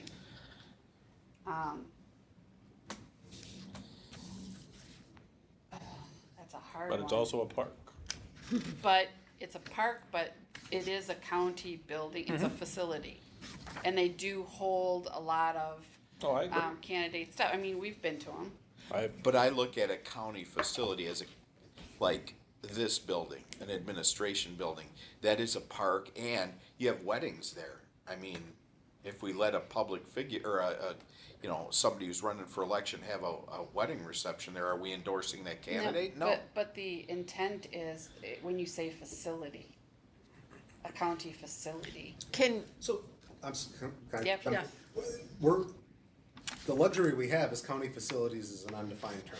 And what I would propose is if we're gonna leave that in there, let's define it. And we can define it however we want. If you want to define county facilities as county office buildings or county buildings that contain offices, we Yeah. can make this as narrow or as broad as you would like. I like that. I just need direction on how to define Supervisor it. Brown? what if we worded it something like, facilities that are not otherwise used by the public? And Same thing almost, I think, yeah. But 45 and 50 clearly could be used by the It, public. it is. used Yeah, publicly, I mean, The that, 4-H meets there. yeah. Okay, all And the right, fair snowmobile enough. yeah, club. Would you delineate between office building Yeah. and other county properties? Yes, If it's too broad, Delineation. yes. county offices. Yeah, I mean, Administration and offices, yeah. Attorney Cardamona just asked about kind of First Amendment considerations, and my thought is if you were to define this too broadly and to say any property owned by the county, No. period, that would raise First Amendment concerns. But I think if you limit it certainly to say office buildings or buildings where county offices are. Administrative functions. Yeah, I can work with that language, and that doesn't raise a First Amendment concern, because there's a legitimate justifiable reason to prohibit it there. And it seems like that's a narrow, so we would be looking at using the term, you know, county administrative. Offices. And let me ask this, Well, read 3 though before you go down too far to that rabbit hole.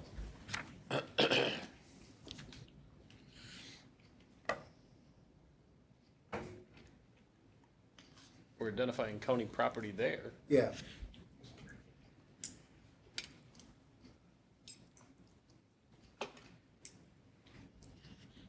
And I don't know that I still have the floor, but have we included in here using county property? As Joe had brought up, you know, that they can't use their phone, they can't use their computer, and, yes. or my belief is they can't. We have Well, addressed on that, number 4, it says the use of county-owned property for campaign purposes is prohibited. Correct. so that would cover anything, right? I Yep. would think so. Yeah, we own the laptops, we own the phones. so is there a distinction between 3 and 4 of what is county property in 3 actual land and county owned in 4 is other stuff? Is that what that's supposed to imply? Yes, so county-owned property, so the intent behind 4 would be to govern telephones, computers, laptops, You know, the point that Attorney Cardamone made earlier, like once 5 o'clock comes, you can't still sit at your desk and start going down a call list.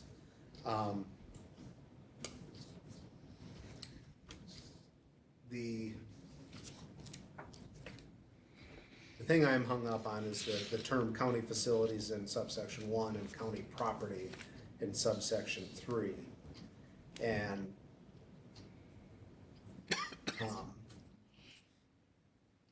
Because actually, Supervisor Belsky.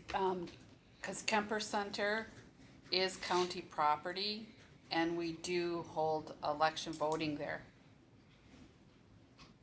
So that statement would negate that. well, just so it's a polling location, which you can't conduct electioneering at anyways, at least on election day. Right. But they could prior to election day. Yeah, But the polling isn't set up then. I mean, we use the kids' building, I think, once, and The lakeside. we use the county yeah. center all the time, or used to, I don't know if we still do. Supervisor Grady. If you take a look at item 3, if you're talking more about real estate and real property, that could be defined there.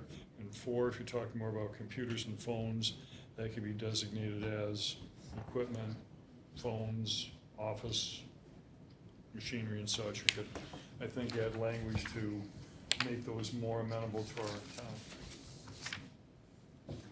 so what I would propose for subsection 4 would be, to add, the word "and equipment." So with the exception of county-owned property and equipment designated and permitted, for public use. So the ordinance you currently have in effect now would seemingly bar campaigning at a county park, even though you have a permit to do it that anybody in the public could have obtained. We're trying to walk away from that, because the point being, if anybody in the public, well, geez, a county employee or a county elected official should still have that same right as well. So I guess with subsection 4, I would say with the exception of county-owned equipment and property designated and permitted for public use, the use of county-owned equipment or property for campaign purposes is prohibited. Turning back to subsection 1, an idea I had when we talk about when we're gonna prohibit a county employee or elected official from working on a candidate's behalf at a county facility. We've talked about, defining that to use administrative offices, things like that. Can we just name those? I mean, are there, There's too many. like, clearly this building, I certainly would think would come to mind. But I mean, are we There's two. talking about just a handful, or is there a dozen of them where it's too many to name? Well, you got the CC. job center, you got this, I mean, But, you got the but we'll human have to service, change the job center Why because would it's it be gonna the be human moving. services? building? human services Yeah. building, this, and Courthouse. 45 and 50, and the courthouse. Okay. But Those would what, be the only, what about the garages I was where gonna say guys highway work on garage. stuff and, yeah. There's a lot of little pocket garages and stuff. That's all county, where people perform their still job. shed at Pets. I don't think that would work, personally. So would we want to define it in a way to say, I was thinking like we're an employee's duty station. Where they perform their job. Yeah, the only concern I have with that is arguably you've got people assigned to a park. I'm assuming Oh, that that's there's county true. Yep. park employees that are Yep. assigned to a park. Yep. Um, Can't we just Hopefully say blend- during their designated hours, does it have to have a location? that would be the flip side of this. If you were comfortable with somebody being off duty on a Saturday afternoon, campaigning at a county park or a county facility, Well, they can't get into the facility, because it's closed. closed. Yeah. That's not necessarily true. People have badges that I presume have access more than normal. Oh, We have to make this That's the point. clear, I think, that they just can't be on those. Vice Chair Gashke? On sub one, if we were to eliminate county facilities, just strike that and only have on their personal time. Sub four talks about using resources, equipment, property. So even if it is 501, you can't use a county phone. Even if it is 501, you can't use a county computer to send out campaign emails. So it seems to me like we could strike county facilities in one and still be clear that you can't use county resources with our statement in 4. I would agree with that. I think to play devil's advocate, the only concern that I just want to make sure that I raise is public perception and appearance. You know, the only downfall of that is that even though somebody's off the clock and on a Saturday, if they're, you know, campaigning for somebody, you know, outside the highway department, let's say, does that create a public perception of the, you know, geez, somehow this is sanctioned by the county? I don't think so, but I also think I'm a sophisticated voter. I mean, is that something that you're concerned about?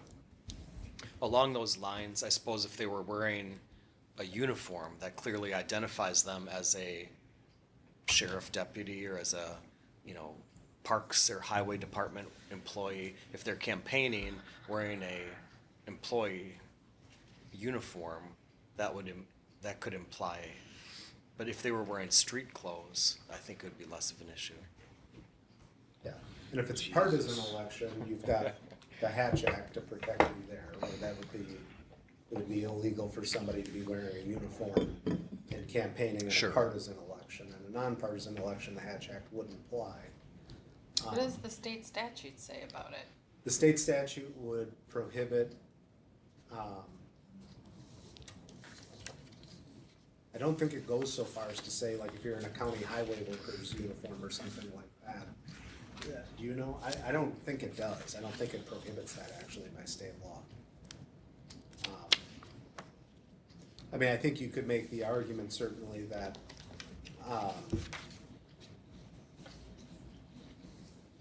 you know, the uniform is part of county equipment. So when we go to subsection 4, you know, a uniform is really no different than a telephone or a computer. It's something that's. Sure. If I buy it and I own it, it's mine. I don't mean to mess up this mess. but, Yeah. You know, No, and this is a difficult area, because you do, you know, on the other end of the spectrum here, we do have the First Amendment to be cautious of. You know, a government employee, just because they're a government employee, doesn't mean that they shed their right to campaign for a candidate that they choose. And so you can certainly restrict it to some level, particularly if the concern is that, you know, their participation in this is going to make it look like a county sanctioned event. But you don't have, you can't outright, you know, prohibit it either, I don't think. John? I don't think you, to Dan, I don't think you can get rid of facilities, because the way I understood that, so it's 5:05 and I'm done. I have my personal phone, I'm gonna sit in my office and make calls. I shouldn't be allowed to do that. At least I don't think, even under the First Amendment, you're sitting in a county building, you shouldn't be allowed to do that. Oh. But if you're sitting in a county chair at a county desk, With the county lights on, yeah, I think Right, that you shouldn't be arguably- able to do that. correct. Correct, but I And think those are arguably all, subsection 4 would apply to that. I would Yeah. think so. Even though you're using your personal cell phone, you're still using a county chair, using the county lights to light your office. So it's like we're almost good with this then? I would make an amendment. I would propose that we strike in sub 1. Well, you, attorney, you had mentioned something earlier. Do you have language I mean, I think. readily available? I think what we could do is define county facilities to include language talking about administrative offices. Well, we can't just do that. Okay.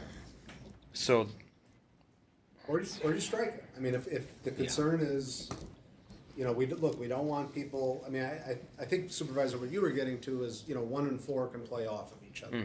That you can eliminate county facilities and focus on the time, you know, are they doing this on shift or off shift? Yes. Clearly, campaigning on shift is a violation of the ethics code and state law. And then use subsection 4 to restrict what it is they're actually doing. Obviously, they can't use a county-owned computer. I'm trying to think about how to get to Supervisor Morrissey's point of, you know, 5:05 PM using the cell phone. I think our intent would be that you can't do that. And, so how do we expand the definition of county-owned equipment to make sure that it not only covers computers and, you know, the county telephone, but even the county office space? I think it's already there though, as I'm talking about this. Yeah. Yeah, it Because is. it's county property designated and permitted for public use. Right. So if that county worker is working in one of these offices here, this is not designated for public Exactly, that's what I was use. gonna say. So subsection 4 would already prohibit that. Even if they are using their personal cell phone, they're in a space that's not designated Right. for public use. Okay, then I make a motion that on sub 1, we strike the words outside of county facilities or. So that it just says, working on a candidate's behalf on their personal time. So again, sub 1 talks about the when, and sub 4 talks about the what or Where. how. I second that. Okay, motion by Vice Chair Gashke, second by Supervisor Belsky. Further discussion? I don't think 4 covers it. We're gonna get to 4, we're gonna change that around.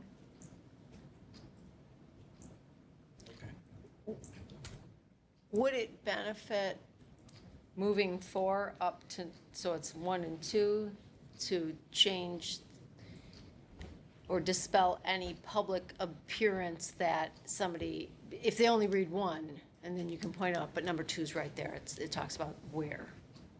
Well, let's vote on the motion that's on the table first. Sure. So, And I any would be- further discussion on the motion? I would be open to amending 4 at that point, Correct. but we're looking at number 1. Are we only, so we're only looking at striking that? Correct. Not the language that's already been added to 4? No. Oh. Just looking at item 1. Okay. Just one. Supervisor Gans. I'm not gonna support it because I think we should fix it all before we vote on it. I mean, as a point of parliamentary, you could, You're just taking one section. yeah. I understand that, but you then could if come- nothing you could- changes in 4, we've already taken it We're out. still sitting here. Where it's gonna come out in 4. Or you can make an amendment that addresses 1 and 4 at the same time. Either way, it'll all Yeah, come that's out, what I mean. it'll come out in the wash. yeah. It's- Okay, so the amendment, If you want to amend my amendment, we can do that. Why don't you just withdraw it and let's just do it all at once? All right, so the motion and the seconder, we withdraw. I'm withdrawing the motion. motion has been withdrawn. So if we strike that, what does 4 look like? So 4 for sure, I'm sorry. No, go ahead. Yeah. What we've already talked about is, with the exception of county-owned, and then we would add equipment and property designated and permitted for public use. The use of county-owned equipment or property for campaign purposes is prohibited. And my spin on that was just to add uniform, would say with the exception of county-owned uniform, comma, equipment or property designated.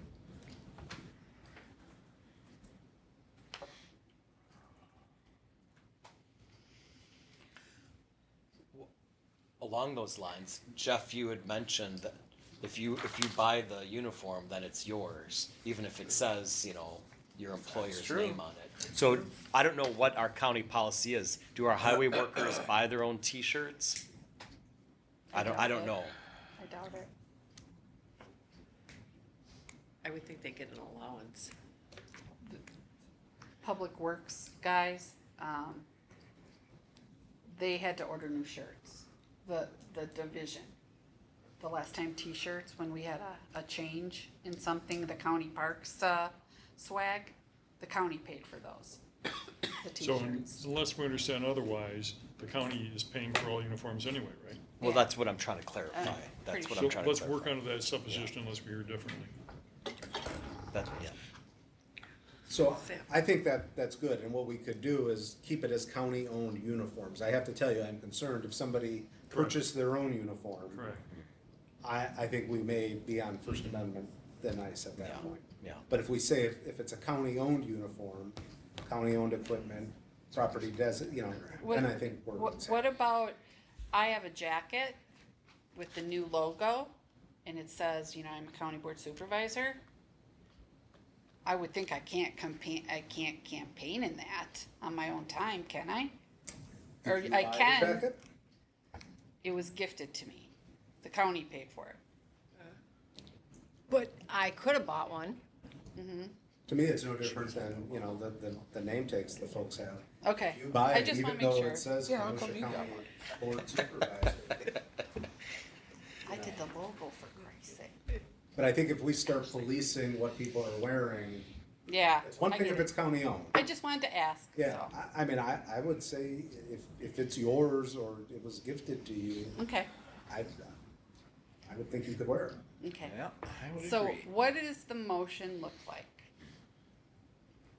So do you want to say your part and then we'll say the second part and then we So can there's vote a on it? modification to 1, there's a modification to 4. Do you want me to read off the computer and somebody just Sure. dovetail on? So the motion would be to amend subsection 1 at line 459 that would strike the words county facilities or, so that it just reads contributing to a candidate or working on a candidate's behalf outside of their personal time. On their personal, No, I no. think we strike the word Candidates' outside. behalf on their On their personal personal time, I'm sorry. candidates' behalf on their personal time. Correct. And also amending subsection 4 at lines 470 and 471 to add the terms uniforms, comma, equipment, and to line 470. County owned, The county owned is already there. okay, Let me do this and then I'll read that whole Sure, that's section. fine, yeah. And then 471, adding the words uniforms, comma, equipment, or, such that subsection 4 will now read, with the exception of county-owned uniforms, equipment, and property designated and permitted for public use, the use of county-owned uniforms, equipment, or property for campaign purposes is prohibited. so do the motion. Daniel, I think that, All right. I'll move what the Attorney Hall read. Is there a second? second. Motion by Vice Chair Gashke, second by Supervisor Grady. Further discussion? Can we move number 4 up and make it number 2? Sure. Yeah. I'm, there's no reason. I'm open Okay. to that, yeah. Any further discussion? Hearing none, Youth and Governance? Aye. Committee? I,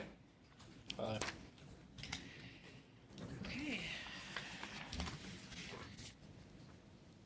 Motion carries. On to the next item. Done? I'm done. You're done? oh wait, I'm Supervisor gonna make the Gunn? change. Can I revisit Oh. the thing about the corporation council doing illegal activities? If I'm more comfortable with a separation of powers and checks and balances, so getting outside counsel, and I think I brought this up before, and I think everybody looked at me and said I was crazy, which may happen again. But I think the board chair and the executive should go get outside counsel, because the corporation council works for both the county board and the county executive. It says outside. That way, yeah, but it just says notifying the board chair, not the board chair and the county exec. I don't wanna give that to the county exec. I wanna have the board chair and the county exec agree to go get outside counsel, since the corporation council works for both of those entities. The counter to that is. Yeah, I knew it was coming. is, they're not always going to agree. And, that's the thing when you have two, when it's left to two people and if they don't reach an agreement and there's an impasse, well, then nobody's getting retained and it just sits there, which is probably the least desirable outcome.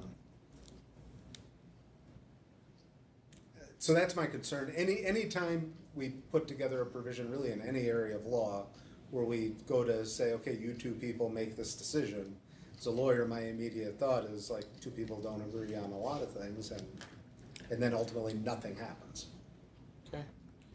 But then I would just make it the county board chair makes that outside counsel recommendation. Which I also don't think is right either, but if I have to pick one, I'd rather have us retain control, cause there's more of us than, Yeah, but What are 3 or your 4 of thoughts? us can kill it, so I don't know. Yeah. There's more. yeah, we could. Yeah, I know. Not so sure about that. You can strike. I'm just looking at checks and balances, that's my thing. And I mean, if you could put something in there that says they have to agree within a certain amount, within 30 days or within 14 days, or, you know. I They're mean, not you gonna- use the term advising consent, right? Yeah. This gets stuff in other areas of law where we could say that, you know, the county executive advises and obtains consent from the county board chair Yeah. to, There, yeah, I like that. Huge Yeah. promise not to. Yeah, that's good. I guess you know, then does that just put it, let's say that the board chair doesn't consent to who the county exec designates. It then just goes back to the county exec to find a new one that the county board chair will consent Yeah. to. Yep, that sounds fair. Just like the meetings. First of all, of course, I resent the entire tone of the conversation. And I would expect you to. Secondly, I mean, I feel uncomfortable getting too far into the weeds in this because of the topic of conversation. I certainly understand where Supervisor Gantz is coming from. I think as a practical matter, we don't want to overcomplicate this. The whole point is, if there is a serious allegation made against the Corporation Council, to the extent that I obviously can't handle it, somebody has to. The buck has to stop somewhere. And while I do work for both the board and the county executive, the only person on the organizational chart who has lines drawn to both those branches, as a practical matter, the county executive supervises the office on a day-to-day basis because somebody has to. I tend to agree with Sam's concern that the possibility of having a two-person approval process runs the risk of a tie and potentially an endless loop of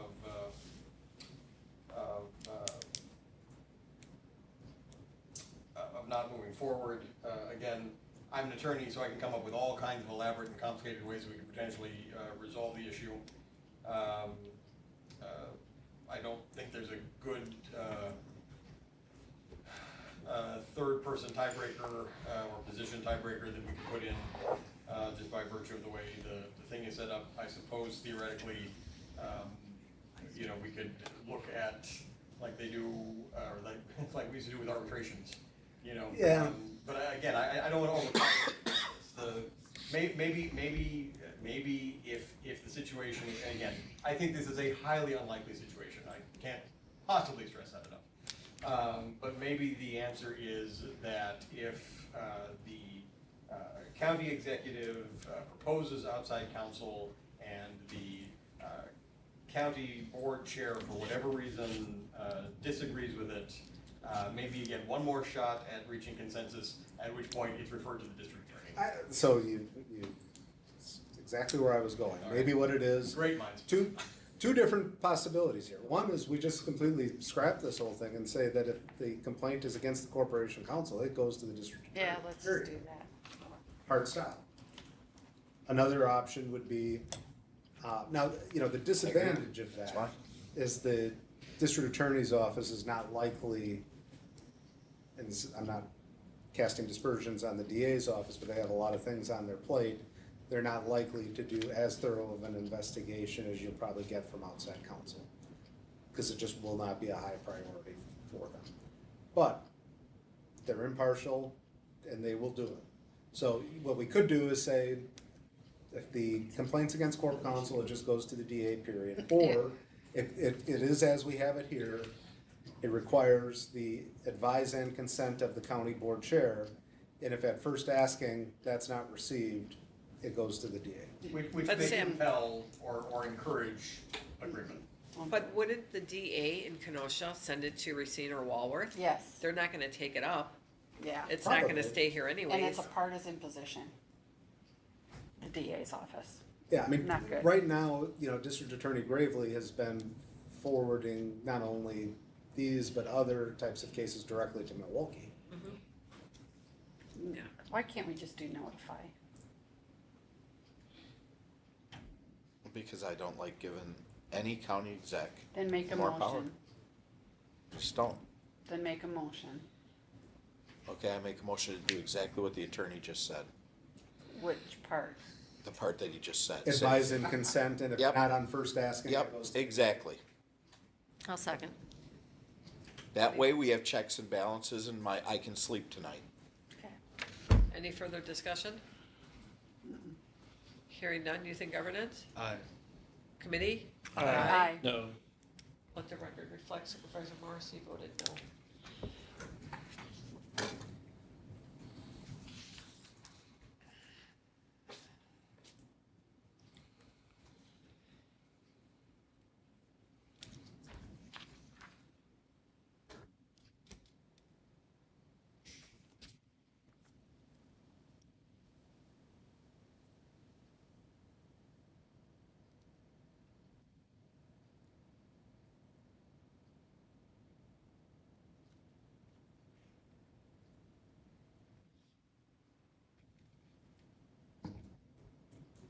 He's a spiritual typer, seek and he shall find.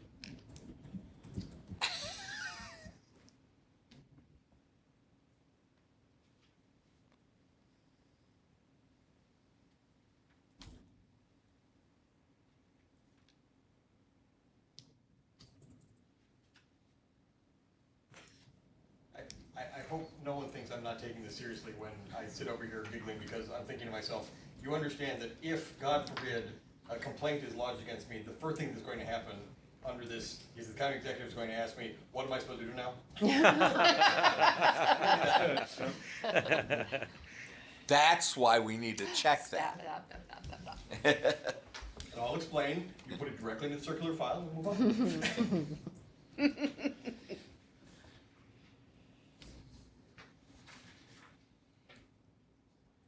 Okay. All right, Sam. Supervisor Brown? Yeah, so this is more probably just language on line 333. I know we talked about this last time and I don't remember, and there might be a distinction. So on 329, must and shall, are those interchangeable? Are they deliberately interchangeable? We did talk about this last time, and we ended up settling on leaving it as is. Okay. Unfortunately, Okay. my numbers do not line up Oh, because of the changes I've been oh, making. yeah. So, Obligation to report fraud is O, yep. and it has must, and then obligation to report conflicts has shall. But if we decide to leave it, I'm fine with it. Yeah, so my Okay, recommendation at the last meeting was that they are interchangeable. If we Okay. want to make them consistent, we can. thank you. That was all. Do you want them consistent? No, I don't care. Sam, make it consistent, please. Be one less thing to debate.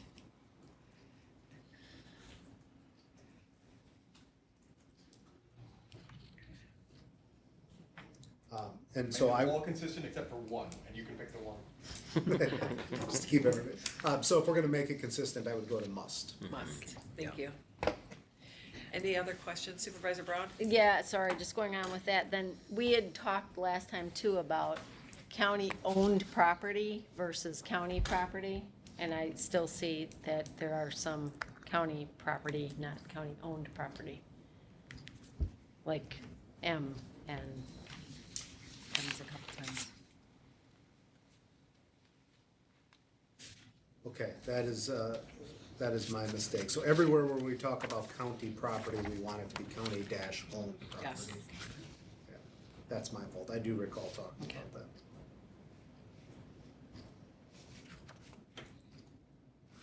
Now I'm really done. Thank you Supervisor Brown. Anyone else? Any other changes for Attorney Hall? To approve as amended. Second? Motion by Supervisor Morrissey, second by Supervisor Balsky to approve as amended. All in favor? Youth and Governance? Aye. Committee? Aye. Opposed? Motion carries.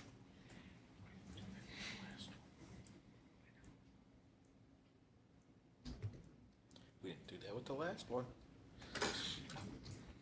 Can I Made a just motion. interject, if there are any other changes that, and will this go to the legislative committee next? Is that?